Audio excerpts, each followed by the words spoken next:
Hello everybody! So everybody seemed to really enjoy the style of my polls video, so I thought I'd make another video in a similar way, and today I wanted to take a look at who else could use Kinich's Weapon, because anybody who watched my polls knows that this was quite hard for me to get, though I finally have it, I'm happy to have it, and I have two characters in particular that I'd like to try this out on. Okay, so I have some silly ideas with Navia in mind that I'd really like to try.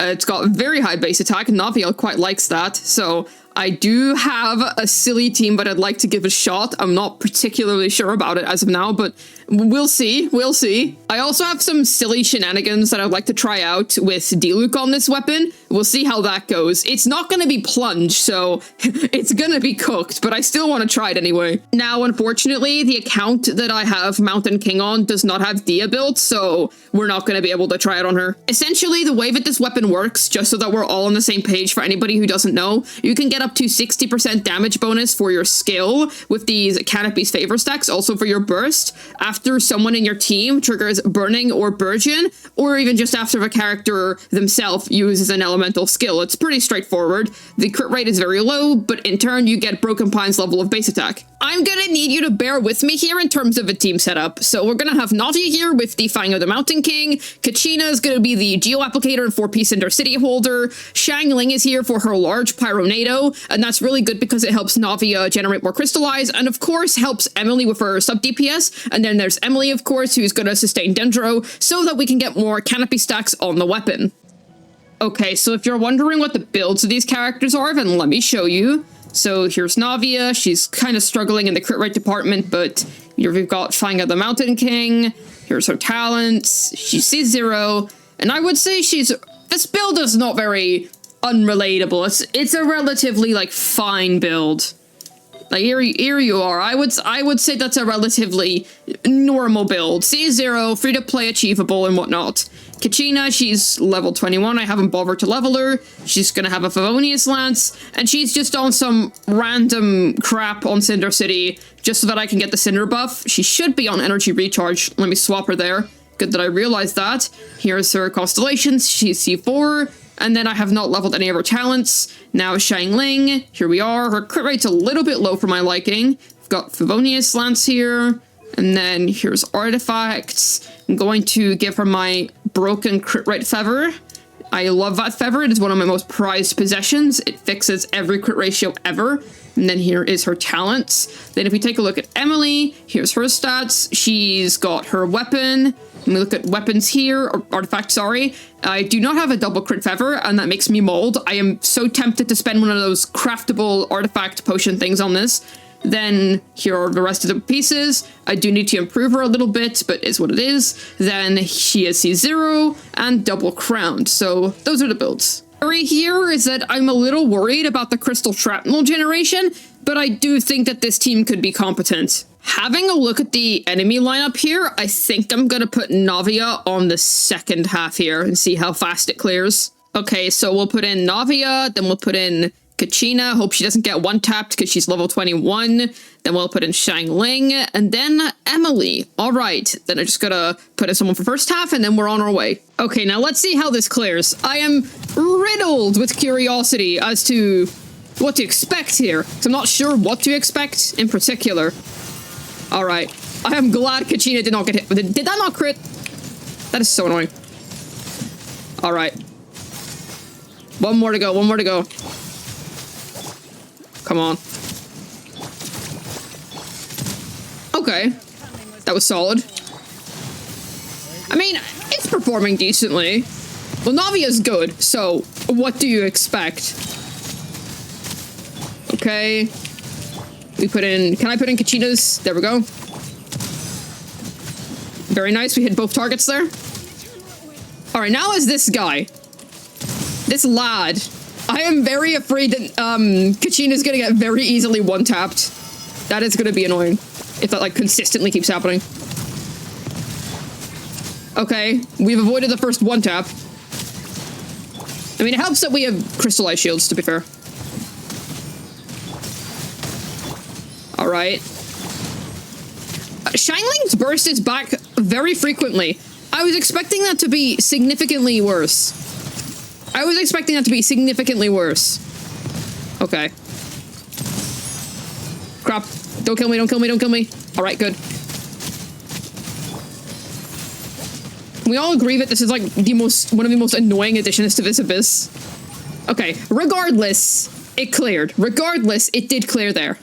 Okay, now I want to compare this Fang and the Mountain King with an R4 Serpent Spine to see which one is better with and without burning. So let's have a look. Okay, first things first. Let's see how Mountain King does raw. Okay, we got 3. All right, 74. 74 is quite good. Okay, now let's have a go with Serpent Spine. This is literally my 5th retake because Navia is not critting. Please crit this time. I just want to see. I just want to see what a fully stacked spine does in comparison. There we go. Okay, there we go. That was like within the 30Ks, I would say. So we're back on Mountain King here. I want to see how it does if we include burning this time. Is it going to be any better than good old Serpent Spine? Let's have a look.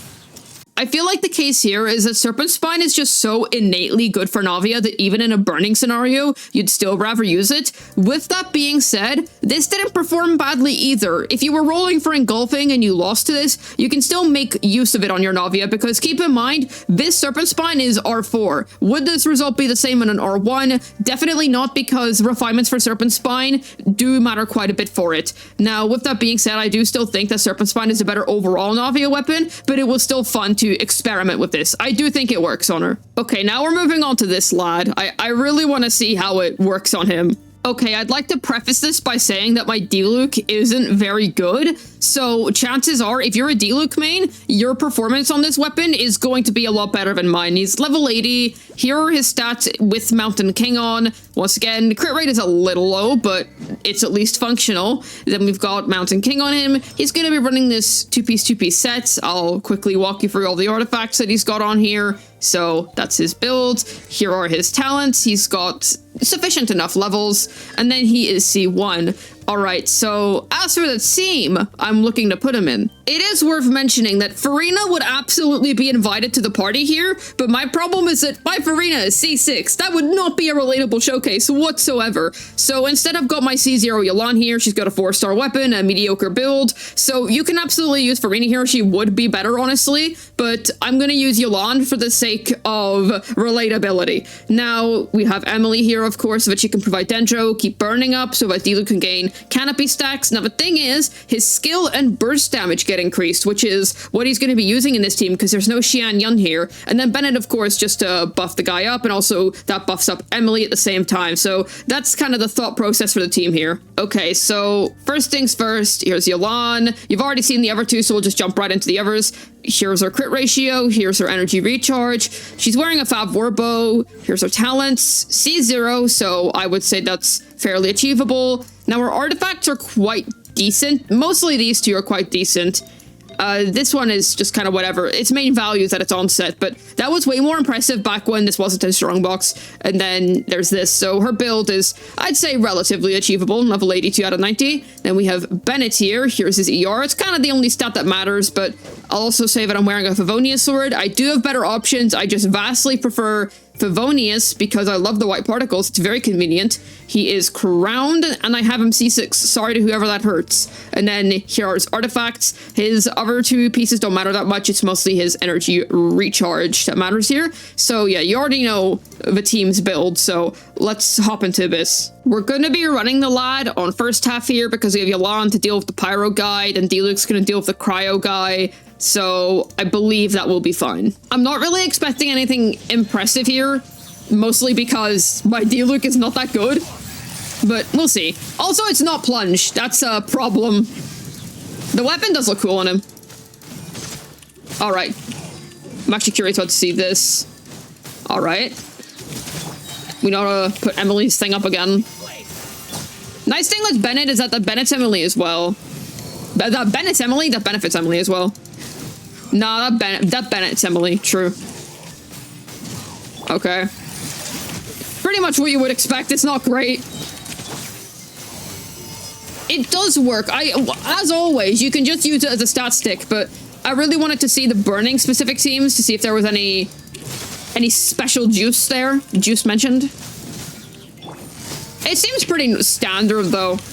I mean, he's a standard banner character, no way. All right. Oh, nice, nice. He gripped himself.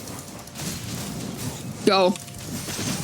It can at least clear within recommended time. I do believe we're gonna clear within recommended here. Emily's sub DPS definitely helping with the work here. All right. There we go. Okay. We'll hit him. Okay, that's basically the recommended time. Like, this is basically the recommended time. Or a little under that. Or over that, sorry. There we go. And now, of course, we must ask the Serpent Spine question. Same as before, let's see which one clears faster.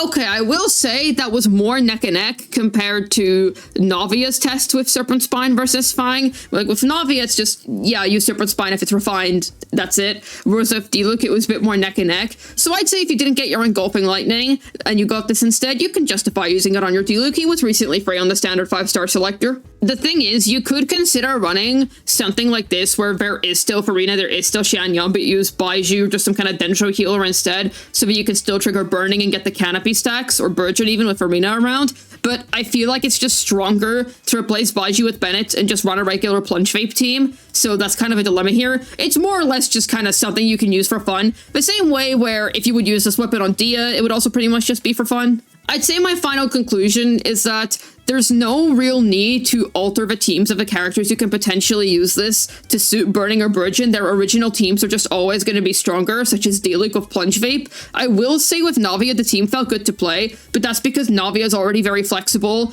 you know, by nature of her kit and how she is as a carry. She's already able to do sort of wacky things like that, so it wasn't too off-putting to me. And she was able to get the Crystallize relatively fine because of Xiangling's Pyronado. I wouldn't opt for Bennett in that team. I don't think you get enough Crystallize, but that's just my opinion. That's why I personally chose Xiangling instead. With that being said, if you lost to this weapon instead of getting Engulfing, which was the opposite for me, but anyways, then I would say you can still make use of it. Not everyone's going to have a highly refined Serpent Spine. Plus, you can still get 5-star weapons as a free-to-play, especially with the better weapon banner now. Now, of course, don't get too ahead of yourself. The weapon banner is still a scam, in a sense. I did end up getting an Engulfing Lightning. Let me find it here. Here it is. It's still level 1. I actually have to put some effort into leveling it up there, but you get the idea. So either way, it's nothing that I would go out of your way to deliberately pull for, but at least it has its uses.